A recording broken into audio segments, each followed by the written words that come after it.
everyone, and welcome to another episode of Reel Me In, a movie podcast where you didn't really ask for it, but hey, I'm going to give it to you anyways. This is a podcast where I talk about anything, everything, and anything about movies. I'm your host, Chase Lee, and holy shit, guys, episode 88. Wow, that's a lot. 12 more until we reach that big 100, and then I'm going to probably retire and crawl in a hole somewhere. So before I begin on today's topics and news and stuff, I have someone in my room with me. She's a pretty hot redhead.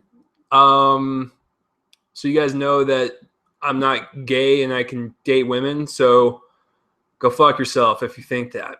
I mean that's totally what you want to believe. But say hi. Hello. Okay, so you heard that. I mean, I might have added like a sound effect in there, but no, that was actually a real person. So if you are listening live or watching live, you can comment in the place where I upload my face and you can interact with me. You can troll me. You can do whatever you want.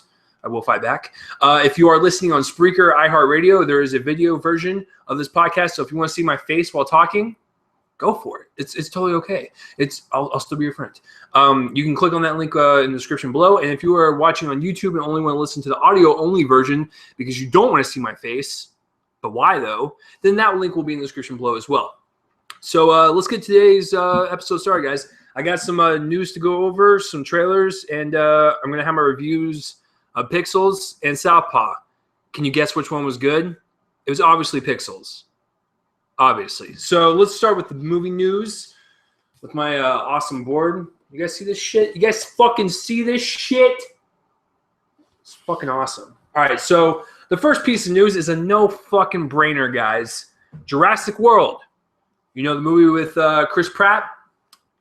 You know the movie that has made $1.5 billion worldwide? Jesus, help me. They have their sequel coming out. Duh. It comes out in 2018. I'm pretty sure anyone that didn't even know that this movie made a lot of money probably knew that the sequel was coming. Listen, when your movie makes that much for the studio, I'm talking Universal, it's a no-brainer. Like, they're going to make it. And I'm actually curious to see where it goes. You know, it kind of left off on a cliffhanger, even though the very last shot, I think you know what I'm talking about. The fucking T-Rex does his roar, but it's not the iconic roar. It's like a wimpy, watered-down, pussified roar at the very end of the movie. No comment? Oh, she said it was good. Okay, so anyways, she'll be gone in a little bit. No, like, it leaves a lot of speculation. You guys hear that airplane? There's a lot of airplanes going on. There's a lot of speculation as to what the sequel will be. I mean, here's the deal. The first one's great. The fourth one's great. The second one's, it is what it is. And the third one, just, no.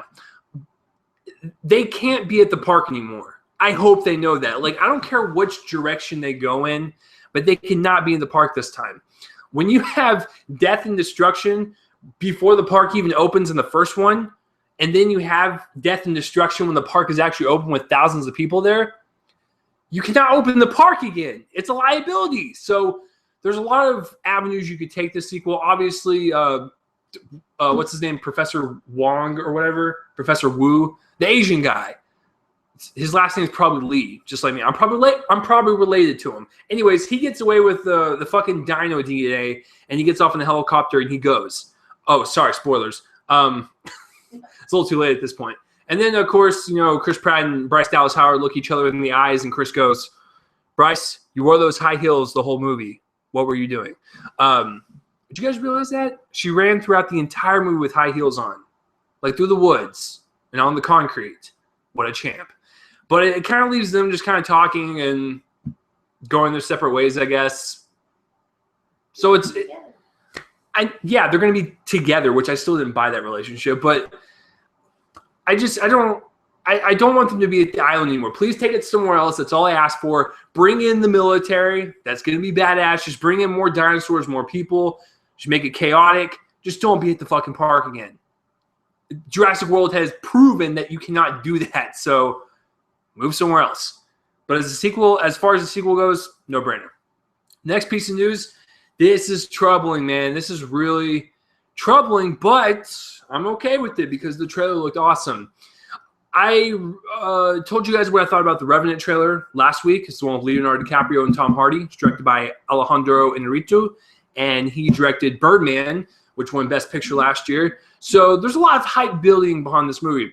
And like I said in my trailer review, this trailer is gorgeous. It's absolutely beautiful. It made me cry as a filmmaker. I cried tears of joy because of how beautiful it looked, because they shot in natural lighting in the woods. And it's got this free-floating cinematography to where it looks like we're kind of spying on actual events. I felt like I was transported back in time and stuck in this battle and this just grit and intensity that's happening upon the snow. And it's really just gorgeous. And plus, the guy that's the cinematographer, Emmanuel Lubezki, he also shot Birdman. He won that. So, it makes total sense. Hold on.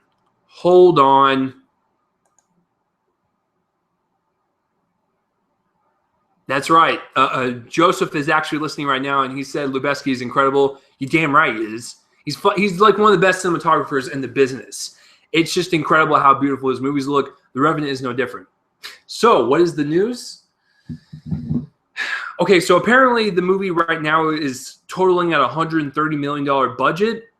Yikes. That is so fucking huge for this type of movie. Because look at Birdman. I think the budget was like 18 or 20 million. Please, someone research that for me because I'm too lazy right now. But I'm pretty sure it was very low budget, and it did make its money back. I think it totaled out at like 40 or 60 worldwide.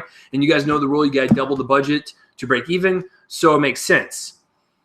The Revenant is his follow-up, and it's totaling on 130, and they're still shooting.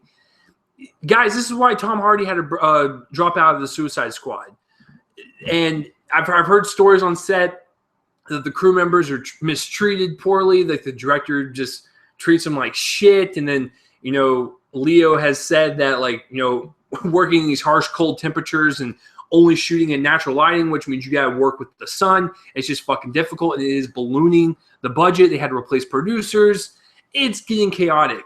My only fucking worry, how are they going to make their money back? If Birdman was not in the running for Best Picture nom or director or actor or writing or sound design or cinematography, no one would even fucking heard this movie. I remember when I watched it in October, people still hadn't heard about it. But then once they started getting the Oscar buzz and stuff, that's when it started getting into the kick.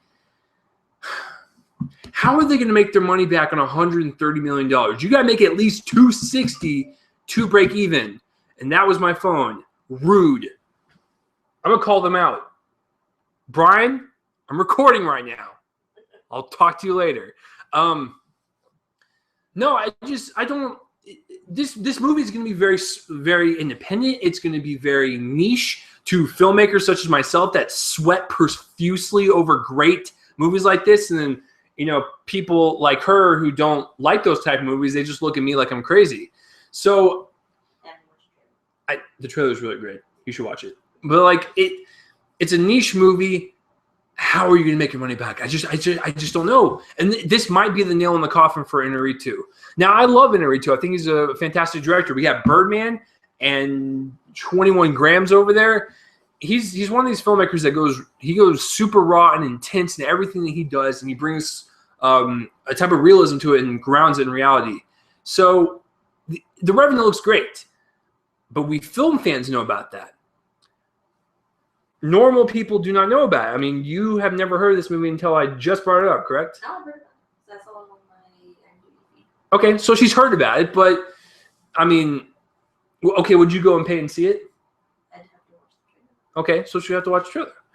But it's really good. I'm telling you, I cried like a child. It was great. But I just don't know if the public is going to respond to this movie really well. Now, listen, if it's like a Birdman and totally gets a bunch of Oscar nominations, maybe it'll get that push. But as far as right now, I'm going to say these problems are really bad for this movie. I'm going to go see this movie. I'll probably see it 2 times because I love just the cast, the director, the cinematography. I love everything about it. I'm going to go see it. But to make its money back, I don't know.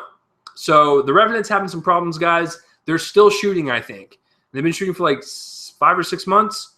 It's fucking crazy. So, The Revenant, please get your shit together. The next piece of news is that the Minecraft movie's coming. Don't worry, if you thought that piece of news was really out of left field, wait until I get to the emoji news, because that's so much fun. But Minecraft is a game where it's a bunch of fucking blockheads and block people and block buildings and block pets and block blocks. It's just a blocky fucking world, and you can create shit. I've never played it, but I've seen videos and stuff, so I'm assuming that's what you do. You just build shit out of blocks, and then you find people online. You go, hey, you want to check out my blocks?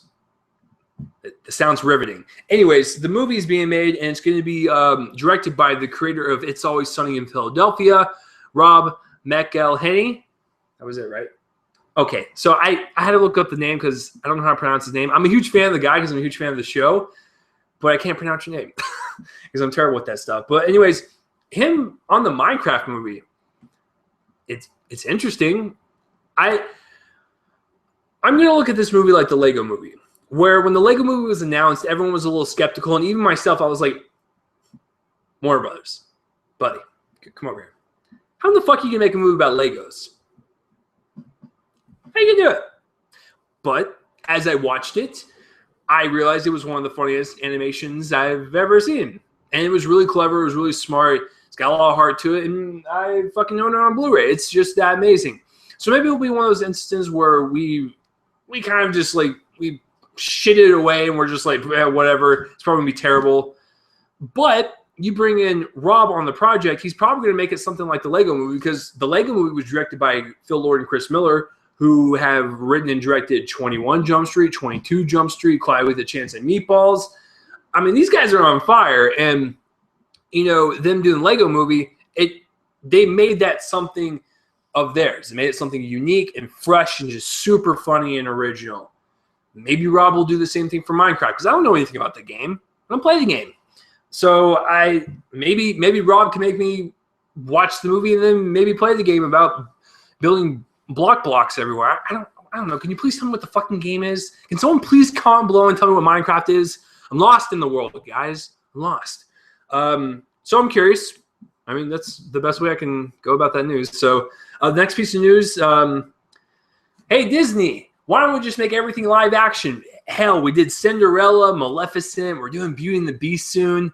Oh, man, we're going to do Aladdin and the Genie. Are you just like twisting your nipples over there at Disney headquarters? You're just like, we're going to take every single animation. We're going to turn to live action. It's going to be fantastic.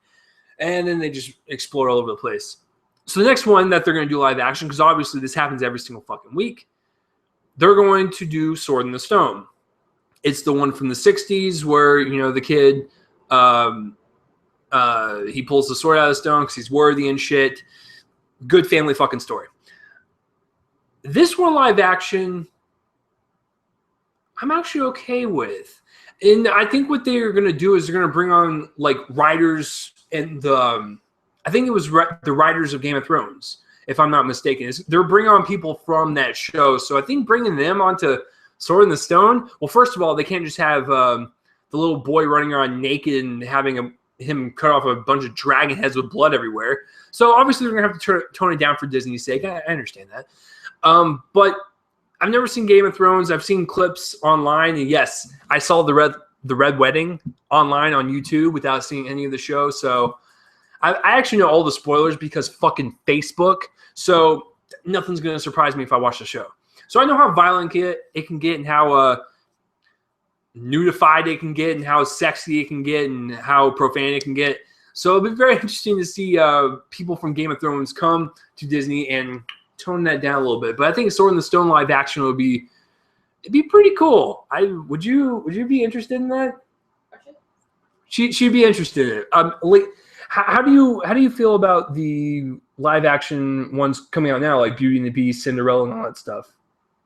I think it's cool because I always like Disney movies, so I feel like live actions always gives a different turn. Okay, so I mean, she's on board with this. So I think they're doing well on the live actions. Now, me personally, I did not like Alice in Wonderland, and I did not like Maleficent at all because, you know, Maleficent, she's just misunderstood. She's she's a good person at heart. No, she's fucking not. She's a dragon. Make her bad.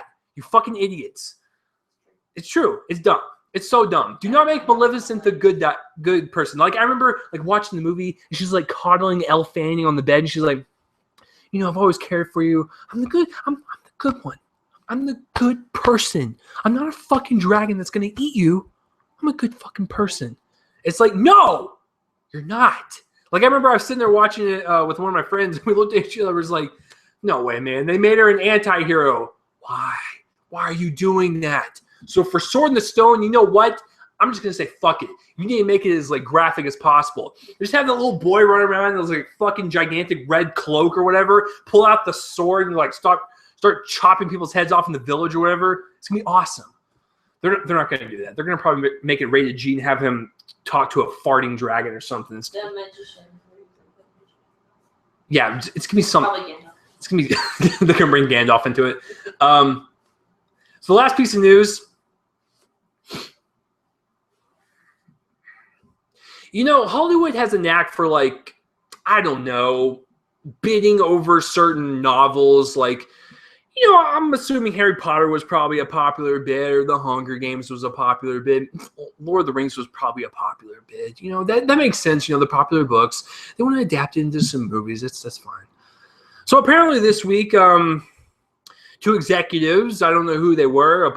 They're probably, you know, just very dumb. Apparently, the rights to make an Emoji Movie were bidded on this week. No. Let's think about that. There was two people, probably more. It was probably a group of people. It was probably like 10 people in a room from different studios, and they were sitting there going, what should we make next? Well, you know, I really love my iPhone a lot, so let's just do a fucking Emoji Movie. Oh, that sounds perfect. But I really want to do the rights to that because it sounds awesome and stupid. We're going to make a shit ton of money. Like, you know, we're going to exploit it like the Smurfs, and it's going to be awful, and we're going to just rake in that cash. You're going to squeeze your wallet's teeth and get your money. They fought over an Emoji Movie. Now, how is this movie going to be played out? Are we just going to have a bunch of fucking smileys everywhere and a bunch of fucking blow kisses and a bunch of hardy-eyed googly fucks and a bunch of ghosts and a bunch of sandwiches and a bunch of police officer emojis running around everywhere with no dialogue, just in front of a white screen? And how is this movie going to be made? What are you going to do? Are you just going to fucking have someone with a phone and just be like,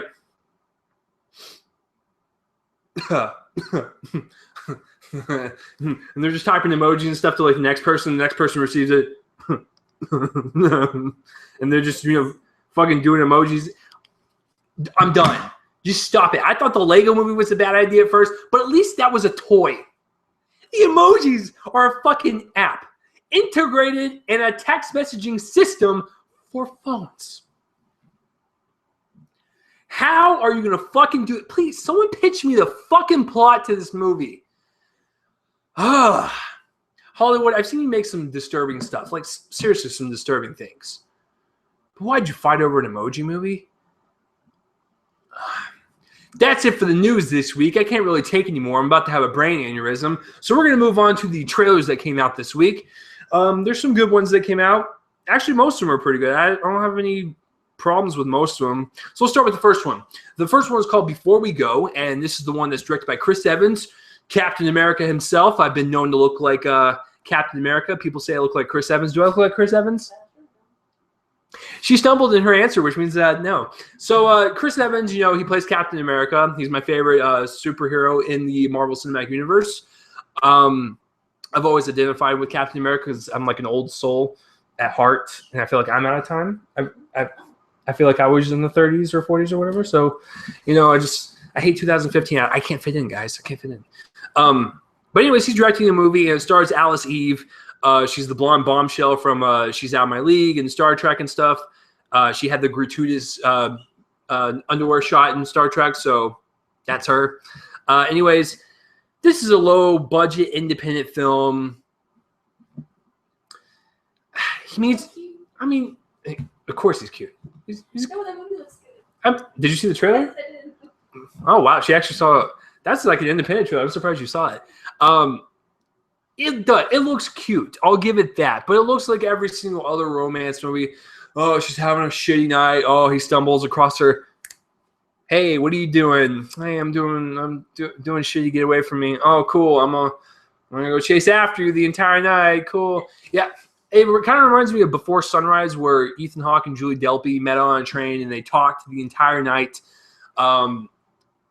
It looks fine. You know, if I hear, I'm going to go see it regardless because I want to see what Chris Evans does as a filmmaker.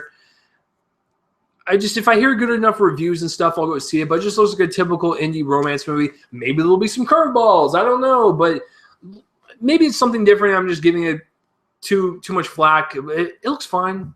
I mean, that's all I can say. I'm excited to see what Chris Evans can do as a filmmaker. So there's that.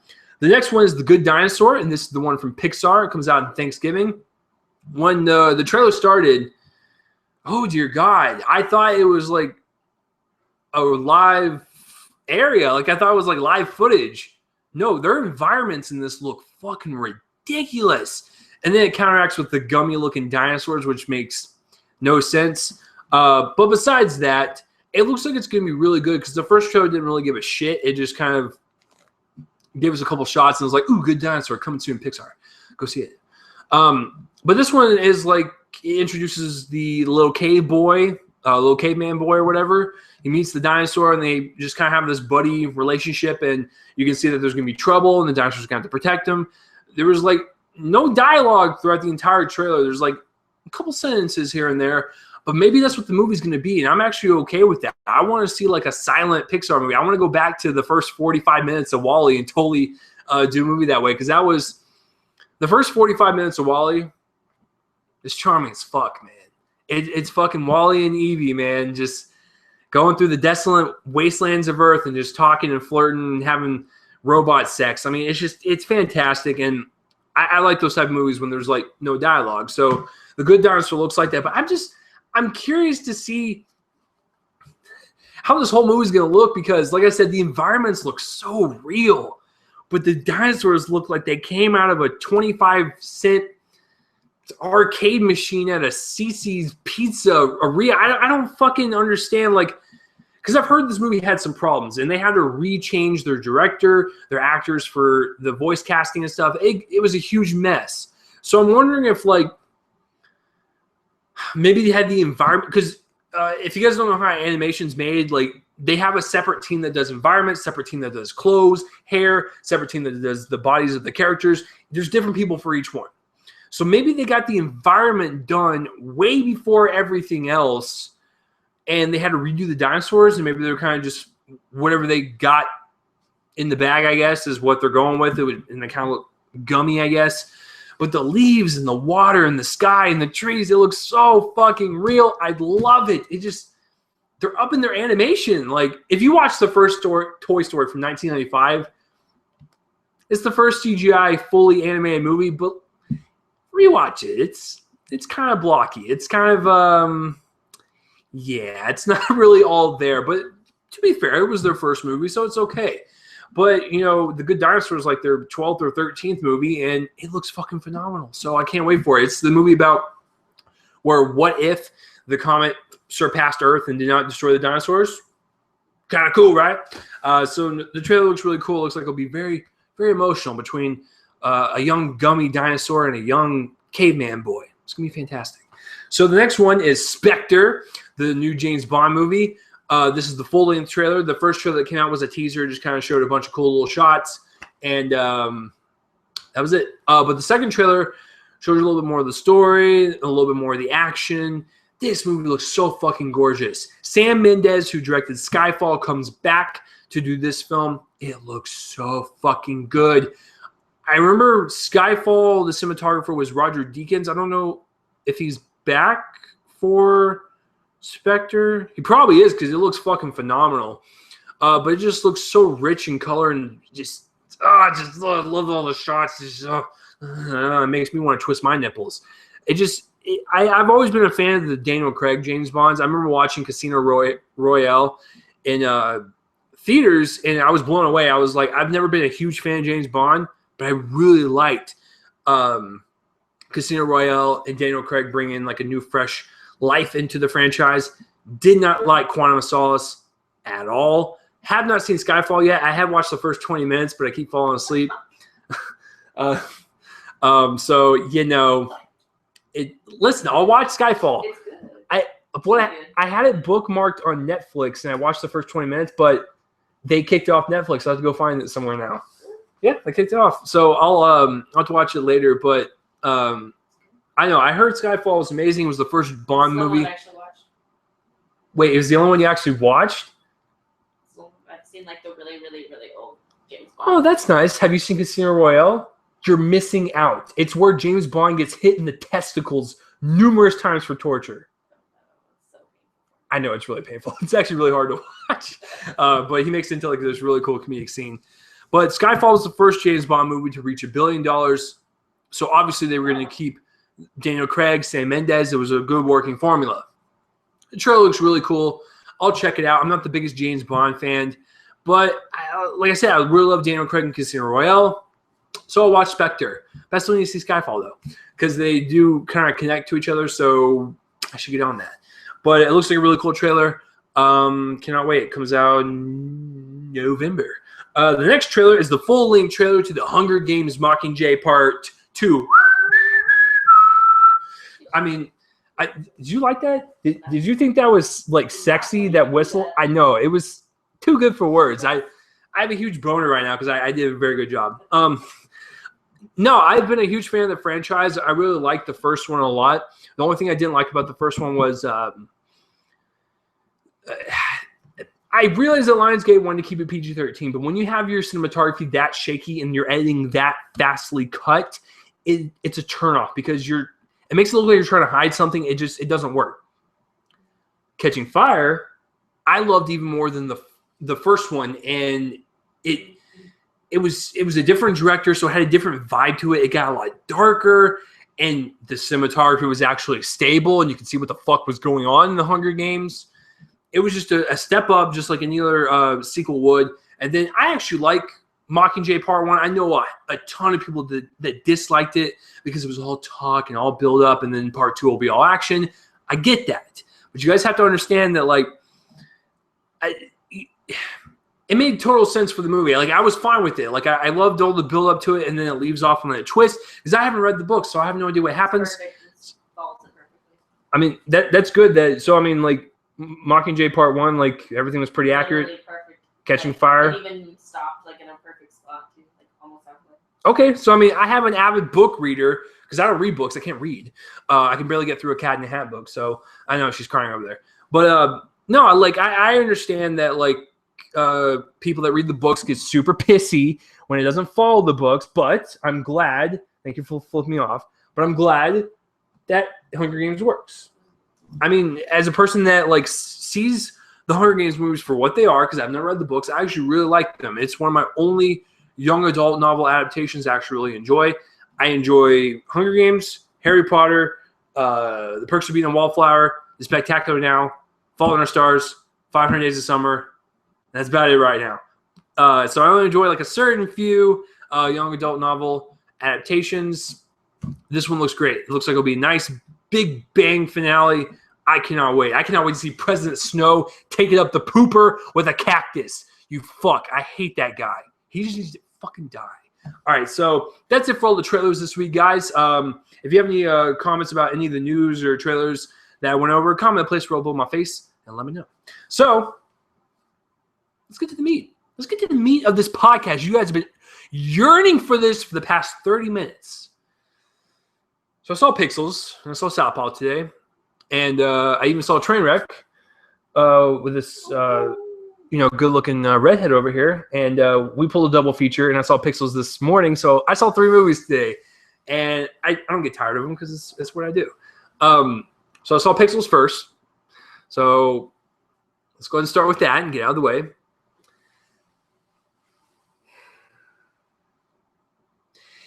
You know, when I was a young boy growing up, Adam Sandler, he was the type of guy to where he had that stupid humor, but I enjoyed it. Happy Gilmore and Billy Madison are my only 2 favorite ones that he's done where I fully enjoyed the entire thing. Now, I've liked some of his other ones like 50 First Dates, Anger Management, Click. I even like Mr. Deeds. And to a point, I like Big Daddy. But the deal is, as the years progress, his humor becomes more immature, and we start to kind of realize that. Now, the odd thing about what I'm saying, because I'm going to sound like a total hypocrite, if you go back and watch Happy Gilmore and Billy Madison, they still hold up. Like, for some weird reason, Brian just commented, yuck. We're about to get into some Adam Sandler territory. But when you watch Happy Gilmore and Billy Madison, they still hold up for some weird reason. I love Happy Gilmore, and I love I eat pieces of shit like you for breakfast. You eat pieces of shit for breakfast. It's good. It's good amateur humor. You can have fun with it. You can laugh at it. Billy Madison's got some good one-liners and stuff. I'm gonna shut up. But as his movies kept going on, they just get worse. They get worse for some weird reason. And as I get older, I'm just like, yeah, I'm not really buying that humor. And like ever since Grown Ups, which was in 2010, I've only seen 3 movies of his in the past 5 years. One of them was Grown Ups. One of them was That's My Boy. And the other one was Pixels. That's My Boy is fucking gross. It's a terrible fucking movie. It's awful. It's fucking awful. So his humor just doesn't really evolve and stuff. And so I've been more prone to his dramatic work. I love his dramatic films. Punch Drunk Love is without a doubt my favorite Adam Sandler movie he has ever done and ever will do unless he does some other dramatic piece. And I heard Reign Over Me was great. Brian Sudfield, my partner in crime on the Top 5 Saturdays Live, he suggested Reign Over Me is a really good one. I will definitely buy it. I told him I would. But I really like his dramatic stuff over his comedy nowadays. It's just not working. So how is Pixels? I think it's rocking like a 9% on Rotten Tomatoes right now. Not a good score. You know, I can't do math that well, but I think 9 out of 100 is pretty fucking bad. I guess it's not terrible. It's not like the worst one I've seen. That still goes to That's My Boy. That one and I Now Pronounce You Chuck and Larry. Those are probably the 2 worst ones I've seen in quite some time, and Grown Ups is pretty bad. Pixels is a bad movie. I cannot stand it. I told my roommate that, but I said there was 2 redeeming factors. 2 dos. 1, 2, uno, dos. Peter Dinklage and the action scenes. I really enjoyed the way the Pixels looked and when they shot their guns at the Centipede or Pac-Man or whatever, and it would kind of like deconstruct itself in pixel form, like individual cubes and stuff like falling apart. That was cool to look at. I actually really appreciate the special effects in this one, so good job, Adam Sandler. Which, little side note, this movie cost $88 million. Grown Ups cost $80 million. Grown Ups was 5 dudes taking a fucking vacation. Pixels, they used most of their money probably for the special effects, and it actually looked pretty good. I actually really liked the way it looked. But this is a comedy first and foremost. I maybe smiled once or twice throughout the entire thing. Maybe, I honestly don't remember the movie. There was a couple of times I kind of smiled, which was like every single line uttered out of Mr. Dinklage. Everything he said in that movie, I was laughing hysterically because he was just funny. But every other thing, Adam Sandler, Kevin James, Josh Gad, the guy that voices Olaf in Frozen is demeaned to like a fucking person that's just screaming and yelling, and that's not funny. That's not how you get people to laugh. You don't just fucking scream and just that's not what you fucking do.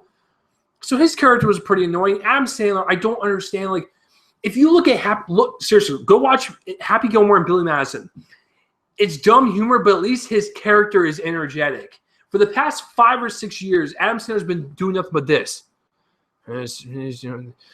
Pac-Man's it's coming to New York City. It's gonna be terrible. I gotta pick up that gun and just fire my gun at the Pac-Man. Like, he's very, very dry and very drone, and it doesn't look like he gives a shit. It's just, I don't understand. I don't understand. The humor is just, it does not work for me. The humor does not work for me. I don't like any of the characters. They're all stale in one note. There's no development anywhere. It's just a scene gag after scene gag. We're just going to jump from scene to scene and fuck. It doesn't... Fuck. Like I said, the only thing I liked were the action scenes and Peter Dinklage. That's all I can redeem with, folks. I don't even know if I can recommend it. And that's what I was telling my roommate. When these trailers were coming out, who was this fucking movie directed towards? Kids? Adam Sandler can bring in the kids. I mean, look at Jack and Jill. But it's PG-13. And it also stars video game characters that my fucking parents played with. They're not going to understand anything. So, and then they would like curse sometimes. And it's like there was kids in the audience with me and my roommate. And it's like, what are they doing? Like, they're confusing themselves. Like, they suffer from a genre identity crisis. That's what it was. I didn't like anything about this movie. And the Michelle Monaghan. I think she's a very gorgeous actress. I think she's a very good actress. And she's very good in True Detective. I can't believe her and Adam Sandler ever hooking up. I have a better chance than Adam Sandler. Because at least I don't look like Snoopy Dogg or fucking, what's his name? The fucking dog with like Down syndrome. Oh, shucks, or something like that. He's like is it Droopy Dog? Like, do you know who I'm talking about? See, now I sound crazy. Adam, buddy, I love you, but you look like a depressed dog. And I can't believe the relationship that you have between you and her. And I sure as fuck cannot believe Kevin James is the president of the United States of America. Cannot believe it. Not at all. So it was unbelievable characters. I didn't like the comedy. There was a couple parts that made me laugh overall. The action and the special effects were very cool. I will give it that. It's directed by Christopher Columbus. Why? The guy made the first two Harry Potters. Great. First two Home Alones. Awesome. He made this one. Why? Like, I thought maybe him directing it instead of like the three directors that Adam Sandler goes towards, maybe we would get a different movie, a different tone movie, just a different movie in general. No, it was still another Adam Sandler amateur comedy bullshit thing where they're going to sit there and spout off terrible lines. It's terribly written with terrible dialogue. Nothing sticks. Nothing works. Except for the Dinklage. I love the Dinklage. So I really can't recommend this movie to anyone. Even if you like Adam Sandler, stop giving him money. Because maybe when he has a failure, maybe he'll realize we're not buying it anymore, and maybe Paul Thomas Anderson, one of the most glorious directors in Hollywood, can tap him on the shoulder late at night, can break into his house, pull open his covers, and just go, Adam, it's going to be okay. You're going to be in Punch Drunk Love again. We're going to find another movie for you. We're going to get your career back. Other than that, Adam, I'm done. I can't do it anymore. I can't do your comedies anymore. You need to stop, okay? And I've said this in multiple videos, and I'll say it again. If you want to fix Happy Madison Productions, get different writers, get different actors, and change up your comedy. Like, that's what you need to do. If you change up your comedy and not make it so fucking immature and make it with the times. Because guess what? Kids have the internet nowadays. They've seen gross shit that we cannot even imagine. Raunchy humor is what these kids love. When you have like the immature 1995 Adam Sandler going on, it doesn't fucking work anymore. You gotta change your humor. Change your fucking writers. You've had the same writers on almost every single fucking project. Their taste in humor is blown away like a fucking fart in the wind. You need to like just fire them and get new people. And third most, you need to stop being in your movies. I think if you are a producer and you are producing the shit out of the Happy Madison stuff and you are making sure everything is top-notch quality and stuff, that's fine. Get your friends out of the movie, get you out of the movie. You need to take a step back, produce some good stuff with different writers, different directors, all this jazz. We might be on your side again. But Pixels, hell no. It is not the worst movie I've seen this summer, believe it or not. It's actually Terminator Genisys. See, you thought I was going to get rid of the masturbation joke with Genesis. No, it came back, folks. Even though I liked certain parts of Terminator Genisys, it's still a mess of a movie, and Pixels was way more entertaining. So I'll at least say that. So Pixels, cannot recommend it. It's boring. It's droll. I like the action. The humor doesn't work for me personally. I'm done with Adam Sandler in terms of comedy. If you want to go drama, come back, buddy. I miss you. Please do another Punch Drunk Love. Please. I give it. I'm not going to rate it fresh, so you can already forget about 6 through 10. I'll give it a 3. I'll give it a 3 out of 10 just because I do appreciate the special effects and it actually does look really cool. And come on, it's fucking Dinklage. It's the fucking Dinkster, man. Like, he's great at everything. Did you guys remember that he was an elf? Yeah, he was in fucking Elf, and Will Ferrell made fun of his size. It was glorious. Do you remember that scene? Yeah, it was great. Say elf one more time. Such an angry elf. So Peter Dinklage has been in movies since Elf. So 3 out of 10 for Pixels. I don't know what to fucking say. Adam, I'm done. And when we get to the box office results, that you will see that his numbers and his fan base is dwindling. It's like poo rain. That's what needs to happen right now. Have the poo rain just wash over Happy Madison and take out all the shit. Okay, so with that out of the way, so we pulled a double feature, and it was quite glorious to say the least. First of all, we saw Trainwreck. So you like Trainwreck? What would you give it, like, out of 10 or a grade score? What would you give it?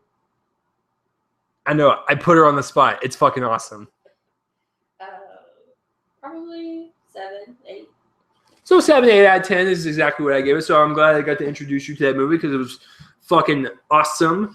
What was the second movie that we saw? Fucking Southpaw. Fucking Southpaw, man. Okay. So as you can tell, this was the worst movie ever. No, I'm kidding. So Southpaw. Jakey D. Jakester. You know, when I saw Prisoners in 2012, I thought to myself, wow, Jake, you've come back out of the woodworks. Now, you've always been a good actor. I've been a huge fan of you ever since Donnie Darko and Bubble Boy. No one ever talks about Bubble Boy. It's like a guilty pleasure. It is somewhere in my collection. I will search for it right now. It's somewhere. I can't find it. Oh, fuck. I hope I didn't sell it. Bubble Boy, I miss you. I'm going to watch that later this week. Anyways, I love Donnie Darko, a Bubble Boy. That's pretty much all the old ones I remember from him, actually. But 2012, I remember I sat in the theater. And when Prisoners was done, I was like, Jake Gyllenhaal, where the fuck have you been, man? Prisoners, he took like the turn of submersing into his roles and having us completely forget about Jake Gyllenhaal. And we see his character, Detective Loki, which is the coolest detective name ever. After Prisoners, I was like, Jake, I am so glad you came back in the forefront. Can't wait to watch more stuff. So Prisoners was directed by Denis Villeneuve. And so his follow-up, Enemy, in 2013, Jake Gyllenhaal was also in it. He completely lost himself in that role too. Fantastic. I own both of them.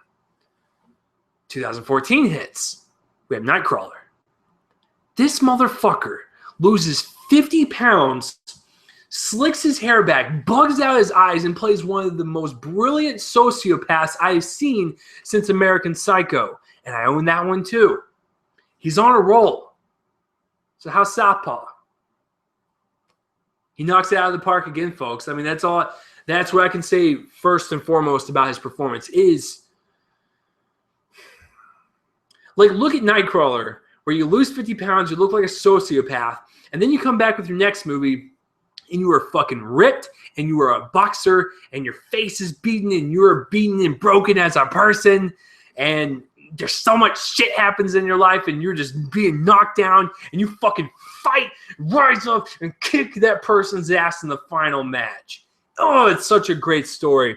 And I have to say this real quickly. A lot of people are having the notion that boxing movies are cliched to hell because it starts out with a fight, They get broken and beaten, and they start from the bottom. Now we're here, and then they go through their journey, and then they reach the final match. Yeah, what's your point? Most boxing movies are like that. All you Rocky fans out there, what do you think the fucking movies are?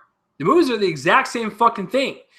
Now, listen, I'm not saying like every single boxing movie had the same exact plot thread and like every single one of them are carbon copy, but all of them start out with the match.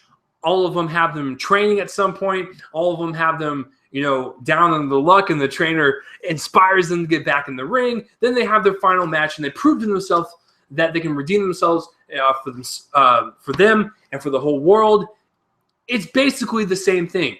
But you can't just sit there and go, well, it was just like an average boxing movie. Okay, so was every single Jennifer Aniston movie in the early 2000s like a simple rom-com? Because they fucking were. Okay, look at... I can fully admit right now, you guys can see it in frame. Marvel, DC, superhero movies. I can say to you with full certainty that they are all the same. They are. It's heroes fighting a villain, and the heroes conquer at the end because that's what you want them to fucking do. That's what movies are, ladies and gentlemen. Escape the fantasy. And you are just glued into this world, and you want the heroes to conquer, and you want them to defeat the villains. That's what every single movie is about. Every single superhero movie that I own, that I've seen, it's all the same. But I enjoy it because I love that type of genre. Now, boxing movies, haven't been the biggest fan of them. Now, I've seen some of the Rockies. The last boxing movie I watched in theaters was actually Rocky Balboa, which is the 6th entry. And I saw Cinderella Man like a long fucking time ago. I never saw Ali with Will Smith. Oh, $1 Million Baby. Yeah. I actually really like that one. I have it somewhere in my collection. So $1 Million Baby's good. So there's a lot of good boxing movies, but I can tell you right now that they're mostly all the same. Sure, there's a lot of plot changes and twists kind of thrown around, kind of like in Southpaw. And I'm not gonna ruin it for you guys because the fucking trailers did. Don't watch the trailers. Go in blind. Trailers reveal something very important. I can't believe when I clicked on that trailer, I was so excited to watch Southpaw. I was like, Antoine Fuqua directing Jake Gyllenhaal on a boxing movie. This is gonna be fantastic. I had like a drink in my hand and like fucking snack, and I was so ready to watch the 2.5-minute trailer. And then the spoiler happens, and it's like, you just gave me the whole fucking movie. Why are you doing that? Why are you doing that to me? Weinstein Company? Do you just hate me? Do you hate me? Don't do that. No.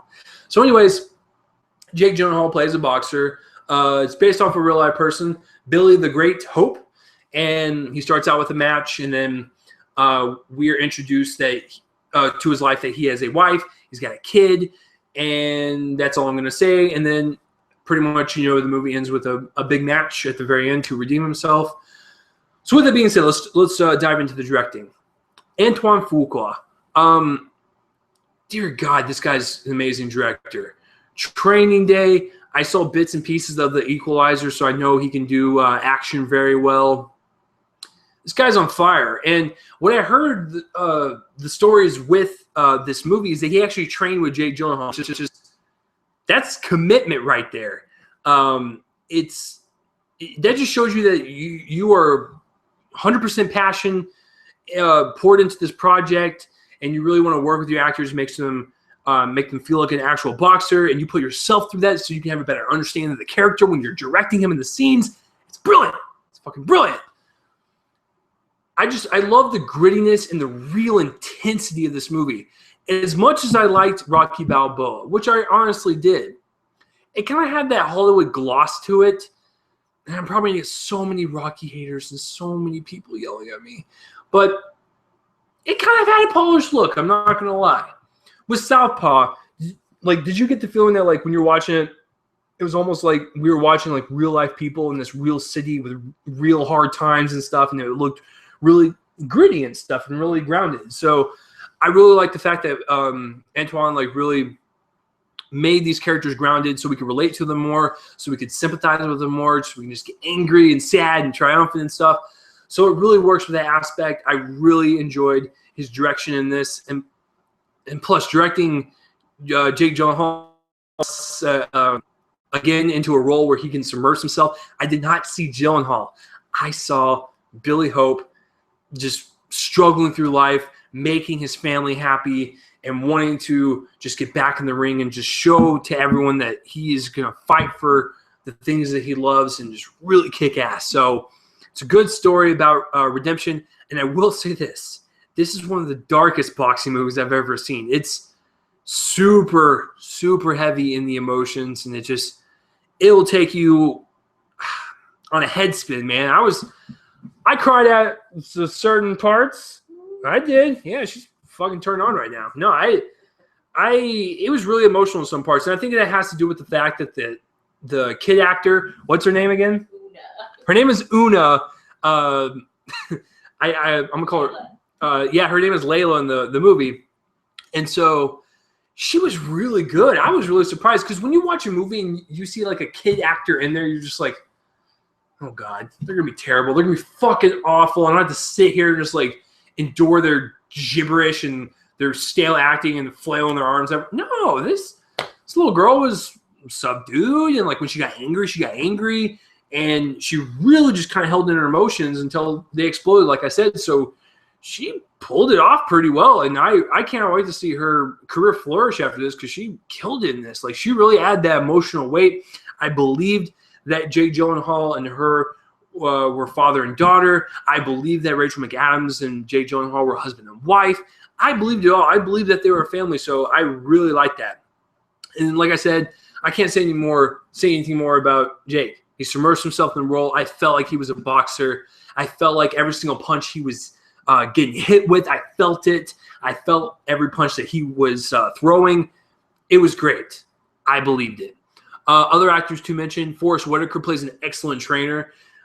He's not just like a very one-note trainer, they meet, he trains, and he leads into victory. No, there's actually a lot going on with his character as well, and he's got a lot of depth as well as Jake Gyllenhaal, so it's a very good dynamic between them two because they can kind of bounce off of each other. So Forrest Whitaker kills it. Curtis 50 Cent Jackson's in this, and he plays a fucking dick. I want to punch him in his dick. God damn, he was the type of character where it was like, dude, your morals are fucked up, bro. Like, I just want to shake him and be like, stop doing what you're doing. So I just sound like Batman there. Well, Batman's in the corner, like, you inspire me, Batman. You fucking inspire me. So 50 Cent's in this, and he plays a total shitbag. Who else? Rachel McAdams, like I said, is in this. I liked her. I was actually telling Becca that, like, this might be one of my favorite roles she's ever done, just because I think she's very talented, but she gets stuck in that rom-com shit to where she can't really explore a lot. Yes, I liked her in The Notebook, but everything else beyond that, I do not really like her, and I like her in Mean Girls. That's about it for comedy. So in this one, she plays more just she's a very aggressive wife, but she's very understanding, and she just wants to provide for her family and just really support Billy in any way, shape, or form. So I really liked it about her character. So I like Rachel McAdams for the most part. Who am I forgetting? Who? I said Forrest Whitaker. Yeah, that's what I'm saying. I think I nailed everyone. So I think everyone works in this world. I was really, like, that's the thing about this movie. I was submersed into this thing because I'll get into the cinematography and stuff in just a minute. But as soon as the first frame started, I was fucking hooked in. I know, I was literally like hit in the face, especially with the bass, because in our theater, like, the bass was like super bassy and was just like wah, wah, wah, wah, wah, like literally hitting our face, and was like, can we please calm down? I'm getting drunk right now. So yeah, I was really submersed right in the get-go. I believed everything from the actors. I just love this world in this movie. It's a very good boxing movie. Cinematography. Now the problem I have with boxing movies, let's not have a fucking epileptic monkey controlling the camera and shaking all over the places and punching and stuff. We're not knowing what's going on, and then you cut like every single fucking frame. So it's just. I'm sorry. Do we have ADHD? I don't. I know most people in America do. Yeah, most people in America do, and they can't fucking stand long shots of something. Get over it. It's a fucking movie.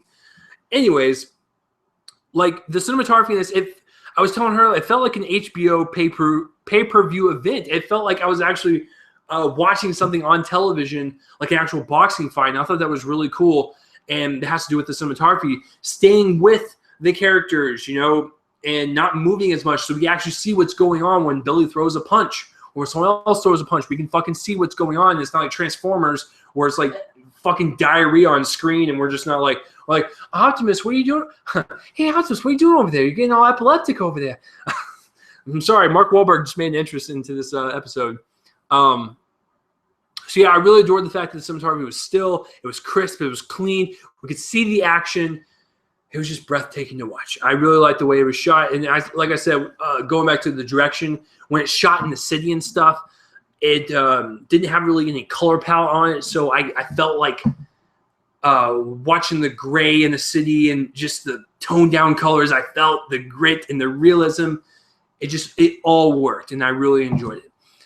The editing, I will say this, for a 2-hour long movie, for me personally, it went by pretty fast. Did it go by pretty fast for you?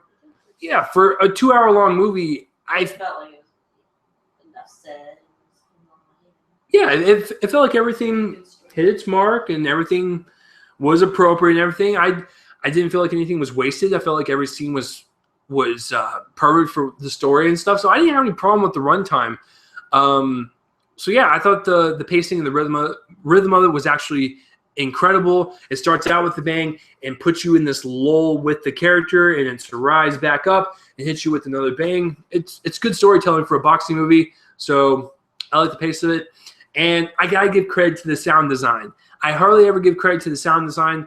I mean, it's an important job, don't get me wrong, but like when I notice it, I will fucking say something. These boxing matches, I don't know if there was the sound mix or the sound design, what have you, but every time when someone got hit or someone was throwing a punch, I could feel it. It felt realistic. I felt the bass and the boom every time someone got hit in the face. So I give really just huge amounts of credit to the sound designers on this, mixing well the gorgeous cinematography and the fights. It felt realistic. That's what I liked about it the most. I felt like I was there watching the match.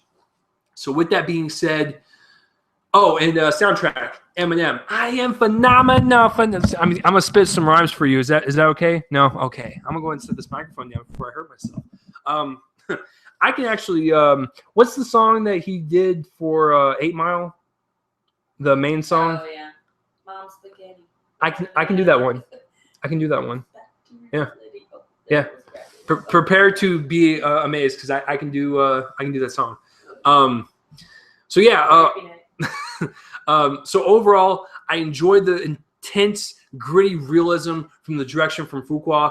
I love the acting from all the actors. Everyone's immersed in their role. I love everyone in their performances, especially the little girl actress.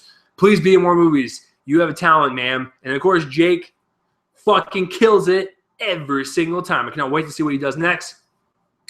And then the cinematography, it's shot really well in the boxing scenes. And then it's edited well. I love the sound design. I was submersed into this world. I loved it, guys. I don't know if it's going to be my top 10, to be honest with you. But as far as right now, doing these things live, I have a really hard time of like choosing between scores. I'm going to go pretty high for this one. I'm going to go for it. I'm going to go 9 out of 10.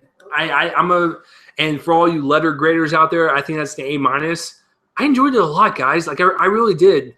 I sound like Mark Wahlberg there for guys, I really enjoyed it. It was a really good movie. You know, I should have been in it. You know, I'm an actor. So I think if you really like boxing movies, if you like Jake Gyllenhaal, and if you're a fan of Antoine Fuqua, because he's directed some amazing movies,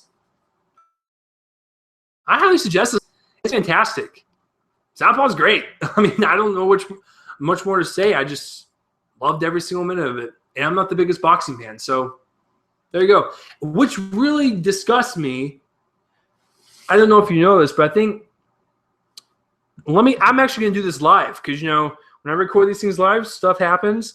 I think the last time I checked, it was rocking like a 58%. I know. I'm a little disappointed in humanity. Hold on, guys. Yeah, Southpaw has a 58%.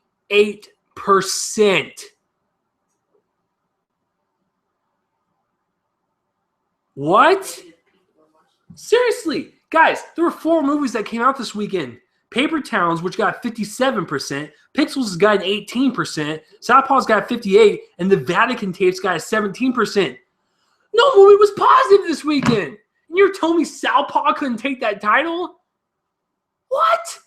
And listen, like I said, all you people that are saying the cliches and the tropes are so overused and stuff, get over it. It's a boxing movie. Most movies are going to have tropes or cliches from other movies. It's just the way it is. Now I understand tropes and cliches can get boring sometimes and too predictable. I get that. But for Southpaw, it worked for me because I love the characters. I love the heavy drama that Billy was dealing with throughout this movie. It was just incredible, all the shit he was dealing with, and yet he still got out of that poop hole, and he delivered an excellent fight at the end.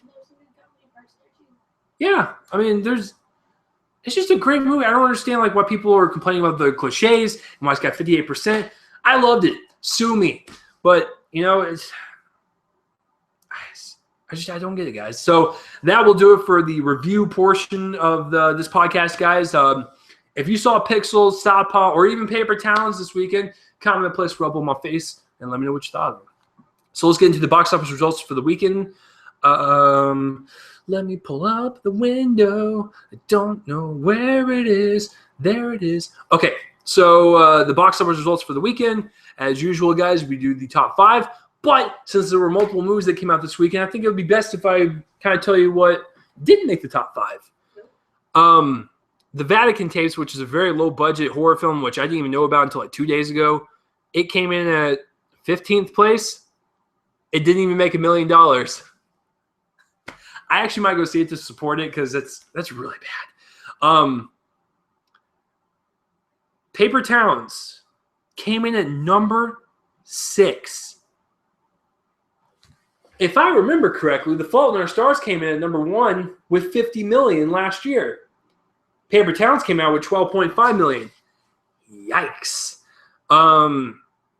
Also, Jurassic World came in 8th place with $6.9 million.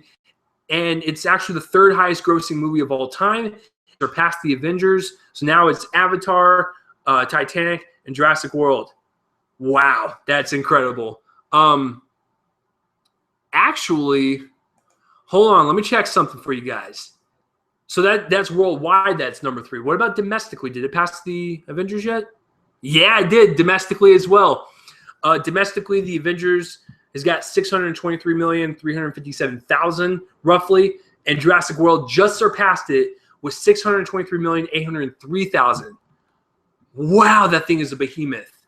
So Jurassic World's banking, man. It's still banking. What's going on, man? All right, so let's get to the top 5. Let's not waste any time. Number 5, Southpaw was $16.5 million on a budget of 30. Oh God, I love spam so much on my computer. Yeah, so the budget was 30 and it's made 16.5. You guys know the rules because the theaters got to take their cut and you got to account marketing. So it's got to make about 60 to 70 million to break even. I'm going to say it can do it. I think with the good word of mouth and this being the only boxing movie for a while, I think it could probably do that because we were in a crowded theater. So, I mean, it's got its fan base. And I'll get to the theater experiences in just a second. But that's for number 5 for Southpaw. Number 4, Trainwreck with $17.3 million. This movie's doing very well. Domestically, it's made $61 million. Worldwide, it's only made a little bit more than $61 million. Hasn't made much in the foreign market yet. Its budget is $35 million, double that. It's going to make about 70 to 75 to break even. Guys, it's almost there. So this is not a flop by any means for Judd Apatow. So Good job, buddy. I enjoyed it a second time. She really enjoyed it. So congratulations, Mrs. Schumer. You got a great PR team because now you're being noticed after all these years. Number 3, Minions with 22 million. Now, here's the funny thing, folks. The top 3 for the weekend, it's incredible how close they are. So keep those numbers in mind. Minions is at 22 million for the weekend. Jesus. Hold on, let me get to the numbers. Fucking spam. All right. Domestically, so that's US and Canada, it's got 261 million. Worldwide, it's got 759 million. The second Despicable Me was like, I swear to everything, I think it was like $12 million away from reaching $1 billion. Insane. This one's getting pretty damn close. Its budget, just like Despicable Me 2, is fucking low. The Minions budget was 74 million. You double that, you're looking at like 148 to 155 to break even. It's made almost 800 million. The fucking Minions, man, they're really just, oh my God, they're making so much money. I didn't really enjoy it that much. I really love the first 2 Despicable Me's. I compared it like to a cake, to where like Despicable Me 1, Despicable Me 2 work really well. Everything works well in spurts. The Minions are like the icing, and all you're having is icing. Wouldn't you rather have the cake with it? So that's why they kind of work as side characters in Despicable Me and Despicable Me 2. So it wasn't my cup of tea. I still enjoyed it though. But I mean, it's yeah, it's that and Inside Out are like the only kids movies right now. So here we go. Number 1 and number 2. Now you're thinking to yourself, Adam Sandler, you've been number 1 in pretty much every single movie you've come out with for a long time. Marvel has trumped the Sandman. Get these numbers, folks. Number 2 was Pixels at an even 24 mil. Ant-Man came in at number 1 with 24,765,000. Now, I record these on Sundays because these are the projected numbers for the weekend. Now, tomorrow, when I'm at work and I'm going online during my lunch break and I feel sorry for myself while stuffing a huge foot-long sub in my mouth, you know, when I'm going on there, I look at the actual numbers. Because what they do is they project the numbers for the entire weekend, but then they'll have the actual weekend numbers on Monday. So that could change. Maybe Pixels had a little bit more, Ant-Man had a little bit less, and they could flop. But for right now, Ant-Man is the winner. Second weekend in a row. Motherfuckers! So, Pixels, 24 million. And like I was telling you guys, the budget is 88 million, so we're looking at 176 million to about 185 maybe to break even. Domestically, it's got 24. Worldwide, 49. It's got a long way to go just to break even. Sandman, I think Columbia is not going to really give you that much money anymore. So I could be wrong, though. It could spike up next weekend, but I hope it doesn't. So number 1 was Ant-Man. Yes. I fucking love that thing. I've seen it twice now. It's doing pretty well. Thank you, Spam. I don't thank Spam. Spam. Sorry, guys. I have a lot of viruses. In my early days, you know, porn was my friend, and that's probably why. She is shaking her head, and she's now leaving. She's now disgusted with me. Ant-Man is doing really well. Domestically, it's got 106 million. Not bad for this type of movie because it is a first origin story of this superhero and stuff. It's not a sequel or like an Avengers movie. But worldwide, not bad. It's got 226. So 130, we're looking at 260 to 270 to 275 to break even. It's almost there. So, I mean, I think for Ant-Man, this is fine. And I will, hey, Marvel, if you're listening, how's it going? I'm a huge fan. When Ant-Man hits Blu-ray, totally buying that bitch. So I will support it. I will keep supporting it. So and I really like Ant-Man a lot. So those are your numbers, guys. All right, so that's it. Wow. Episode 88 is in the bag. Did you guys enjoy the show? that will do it for this week's episode, guys. I got no more, no less. You guys can go sleep now. I know I'm doing this really late, but most of you guys that listen to my podcast are up late anyway. So, I forgot to tell you. Here's some little extra features. One of which is a fan question, or not a question, but I got an email from someone that listens to the show. And then I'm going to tell you about me and Becca's experiences in both Southpaw and Trainwreck. So grab your popcorn, grab your drinks, kids. We're going to have a little story time. So let's start with Southpaw. Now, this audience was receptive to the stuff going on. This gets broadcasted to a lot of people, so I want to very choicely word my words. So there were a lot of black people in the audience, and I don't believe in the stereotype that they're just like, oh Lord, oh dear God, what's going on over there? Oh Lord, woo! I believe that not every single person is like that, but when it does happen, it gets kind of annoying. So there were people around us that were getting shocked at the stuff happening. It's like, man, have you never seen a movie before? They were just like, oh shit, oh Lord. It's like, I'm sorry, but you do realize that most movies have plot twists and stuff. This is not the first one. If this is the first movie you have ever seen, congratulations. It's a very good movie to start out on, but don't act so surprised. So that was it for that one. Trainwreck. Fucking Trainwreck. I'm looking at it right now because I'm absolutely in shock. It wasn't that was not a comedy. The first time I saw Trainwreck, it was with a packed house. Everyone was having so much fun. My face hurt. I was moving around my seat because I was flailing my arms with laughter. I loved it. So seeing it a second time, I was like, well, there's got to be some. It's got to be a packed house again, at least. Well, it kind of was, right? There was a lot of people there. No one was fucking laughing. We were the only row laughing. It was us two and the annoying couple next to me, and then the frat guys behind us. So it was them, us, and no one else. There might be some people in the back every so often, but the row in front of us in particular, they weren't fucking budging at all. I was looking at the couple to my right down at the bottom because I like the people watch, and the husband would look at the wife and just kind of smile and go, huh, yeah. And he would just look back at the screen and was like, really? I realize that Trainwreck might not hit with most people with some of the jokes, but God forbid. The movie's got a lot of hits in there more than misses, and no one was fucking laughing. It was so awkward when I was laughing and when Becca was laughing. I just don't understand people's fucking mentality. They were just, it sounded like everyone was too offended to laugh, and they're like, I didn't like the rape jokes or the women jokes or just stupid. So it was just an awkward experience and a comedy that I'll never forget.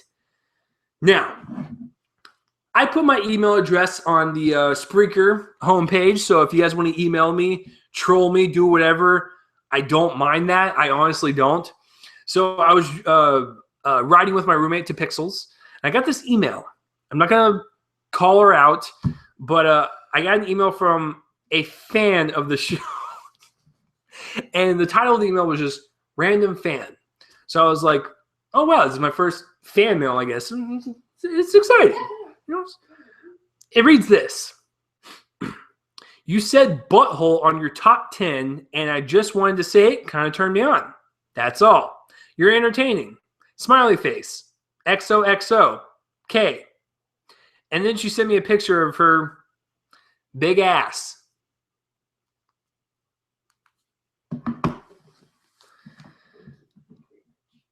I just want to say thank you. Honestly, I'm glad I have interesting fans. I honestly do love all you guys, and keep sending on the random weird emails because I will read them and I might use them on the air. So that's a good way to end this. So thank you for listening, guys. Thank you for watching. If you would like to follow me on Twitter, it's at Real Chase Lee, REL Chase Lee, bam, one word. Facebook is facebook.com/Real Reviews with Chase Lee. YouTube is youtube.com/Shabotnik75, capital S, lowercase HABOTNIK 75. And if you want to find me on Dallas Movie Screenings, I do reviews on there. I do written reviews. That's how I type. And then I'm also on We Live Film. I have a segment on there, Can't Breathe Comedy. And then that's it. And if you couldn't write everything down in time, don't worry. I have all the links in the description below, so you can check all those out. And like I said, to reiterate, if you're watching this on YouTube, you can click on the audio-only version of this podcast if you don't want to see this beautiful face, and it will take you to that. And if you were listening on Spreaker or iHeartRadio, then there is a video version. Link in the description will be below. And the intro song is played by one of my bands, one of my friends' bands, Fervent Roze. Check them out. The link will be in the description below for that. Check them out. Download their music and support them. Go pay for their stuff. They are a great band. I do not say that often. So I will see you guys next week for episode 89. We're getting there, folks, to episode 100. I actually have something planned for episode 100. I will get into more details later on down the road, but it'll be a good episode. So it's 11 episodes away. So I'm your host, Chase Lee, and listen, if you stumbled across the internet to watch some really fucked up midget porn and you came across my podcast for the very first time and you're not really a big movie fan, well, maybe I convinced you to be one. I'll see you guys next week for another episode of this shitty podcast. It'll probably be over Mission Impossible Rogue Nation. I'm just going to go for that one right now. So I'll see you guys next weekend. Have a good day, good night, whenever the hell you're listening to this. Goodbye, mother Fs.